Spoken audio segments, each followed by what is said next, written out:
We set a uh, Christmas tree up using barbed wire, and we used hand grenades as the ornaments on it, and took rounds at the back of a round. You have a little area where the back of your round sits, and so we used some string, and just made a Christmas tree, but outside our tent, and but the main thing that I remember is they called a Christmas truce, and during that, uh, I think it was like 7 days.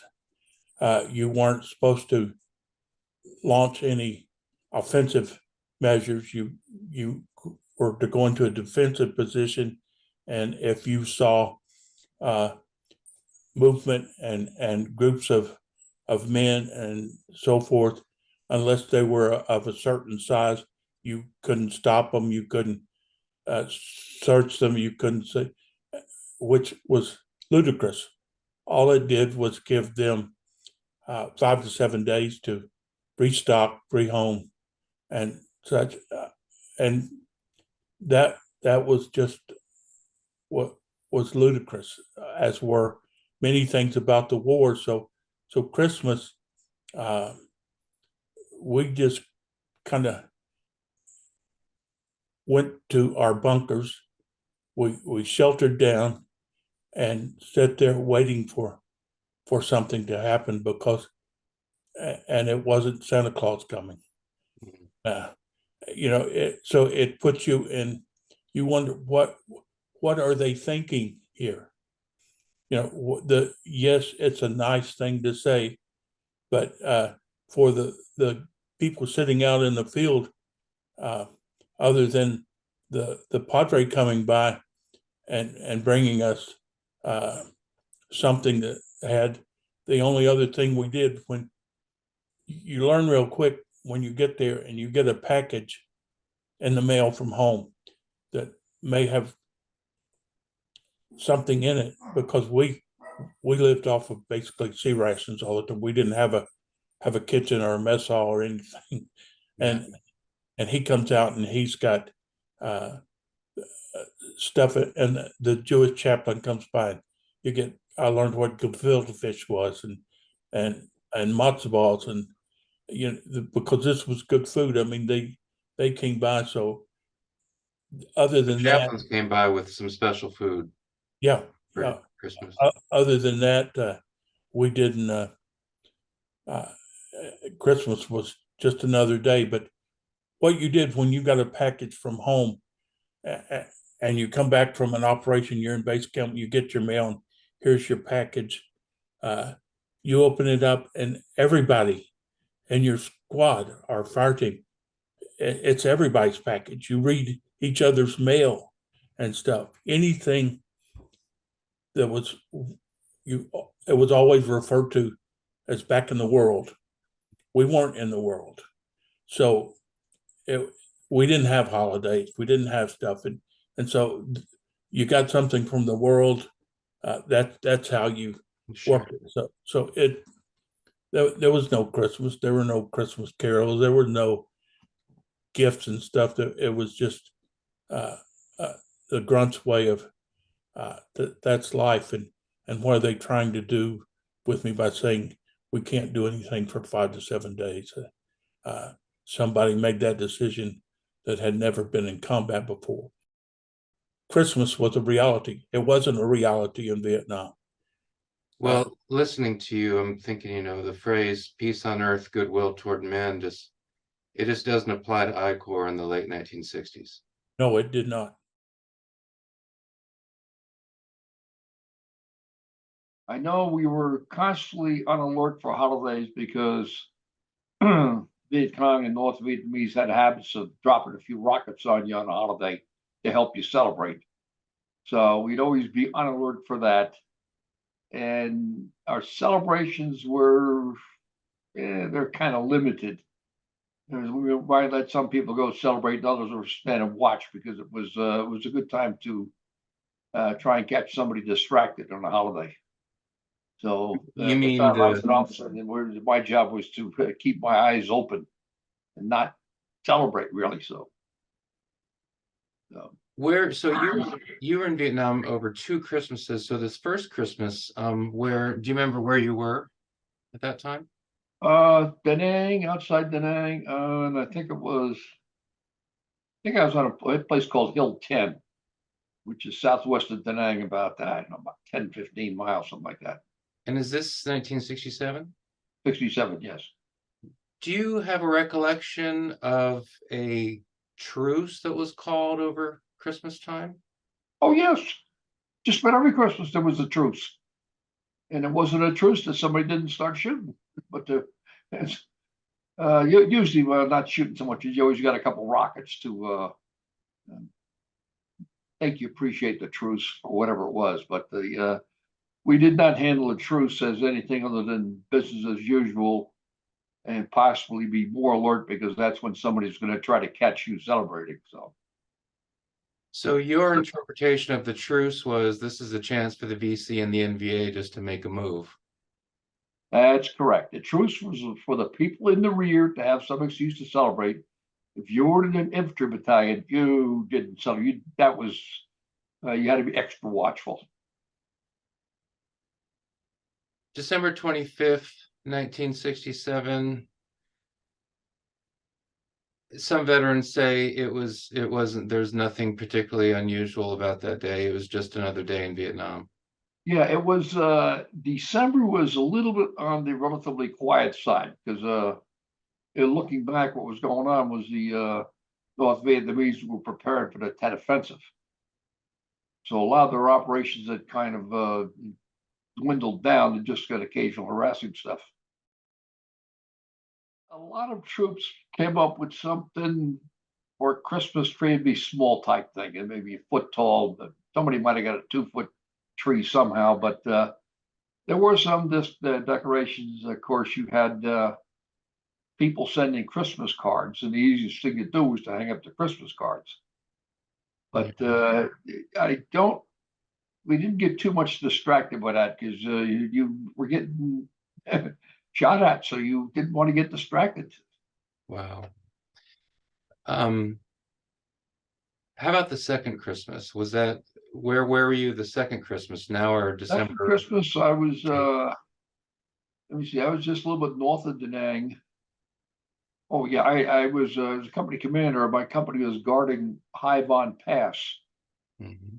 and of course that was lousy duty because you had this the way the mountains jutted out into the sea. You had this narrow road with a lot of turns in it. You had your Right. company spread out across that there, Yeah. so you really didn't have a company. You had all these small outposts, and it was a trick keeping everybody in some semblance of order because you can only sit so long in in an outpost and it gets tired. So, but that Christmas, what I issued the order, emphatic order, nobody's to fire off flares because that was the popular thing to do. You fire off the colored flares and celebrate.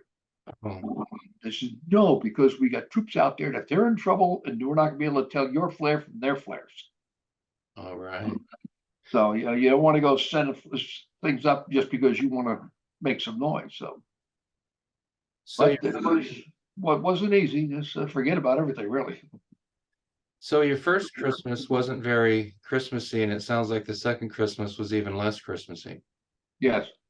Yeah, Yeah. we the second Christmas was the Tet Offensive had wound down, but we still had plenty of shooting going on because the next offensive was gearing up.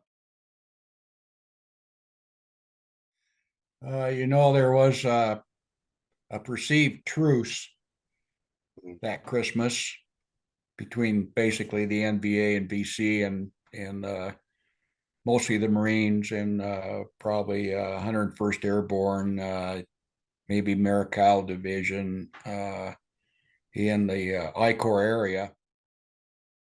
That morning was we were prepared to do a river reconnaissance on a couple of small skiffs. And it was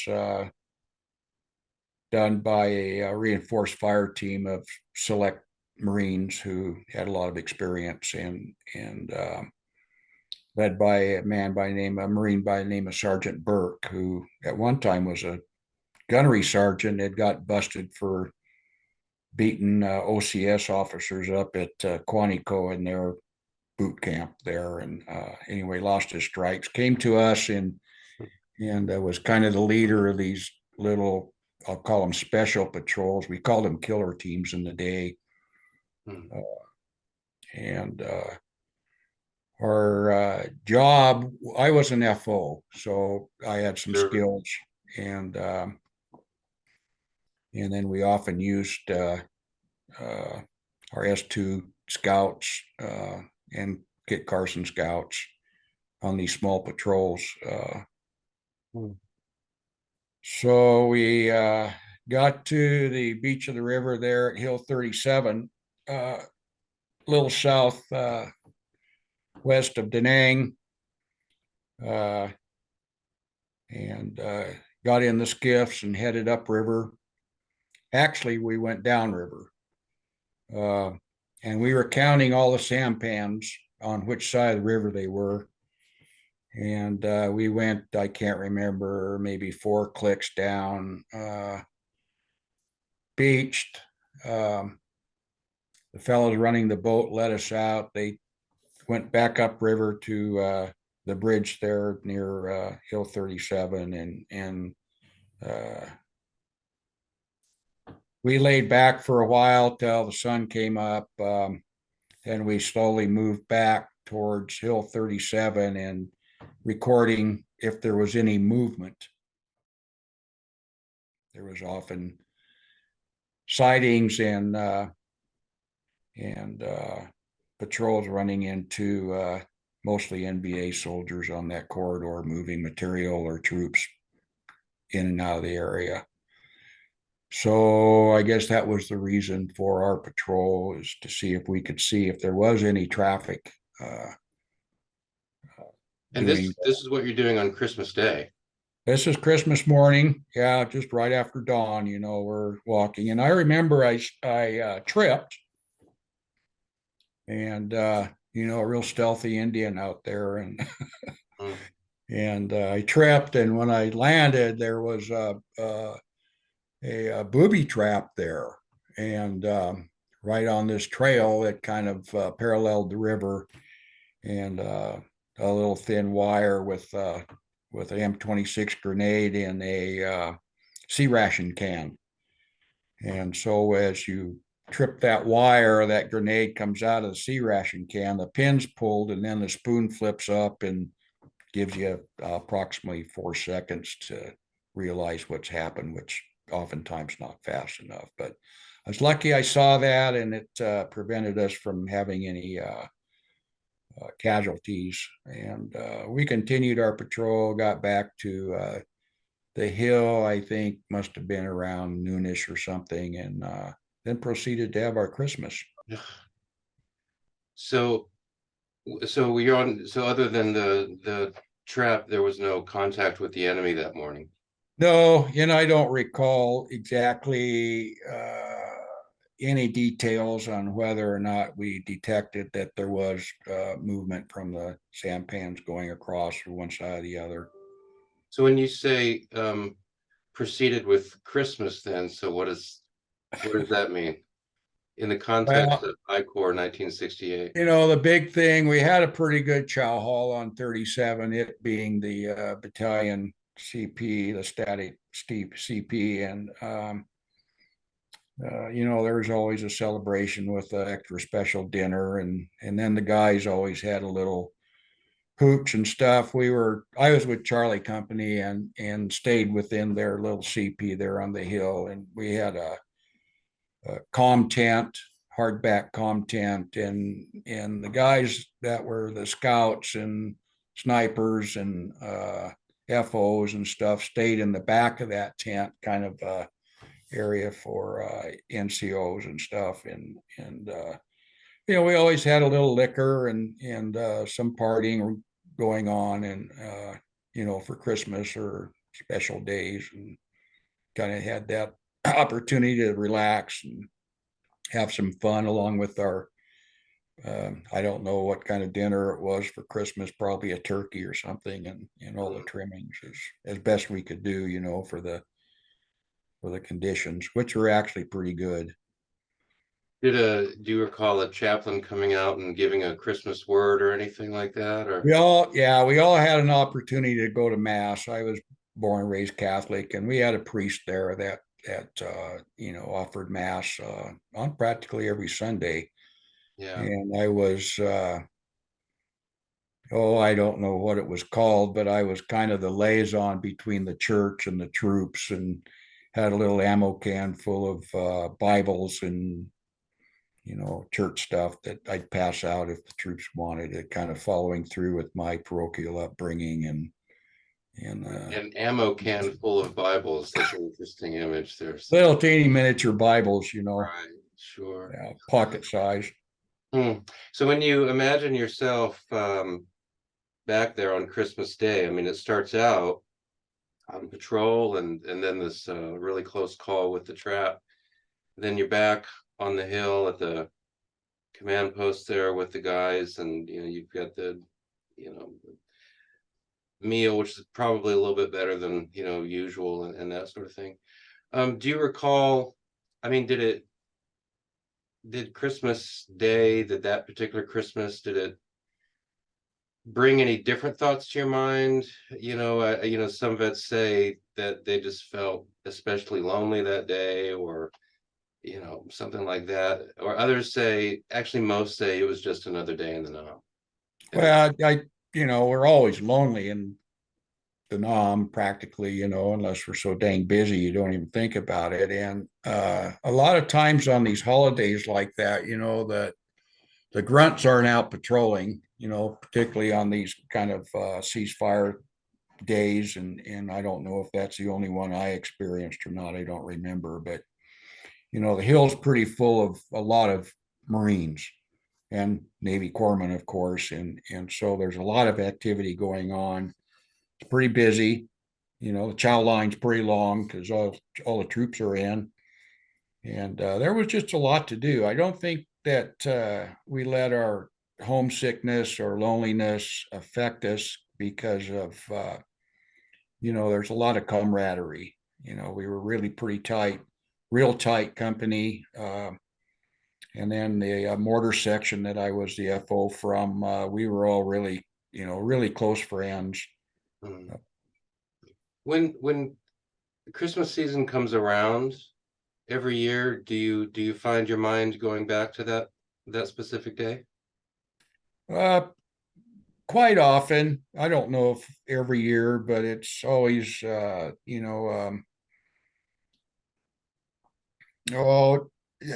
I had a pretty good memory, and I could just about, years ago, I could just about tell you on the date exactly what was going on in Vietnam that particular date, but in 68, or 69. And where I was, where the company was, what we were doing, the bad and the good. And then as you get older, some of that stuff fades away, and you don't think about it so much. But every day I think about it.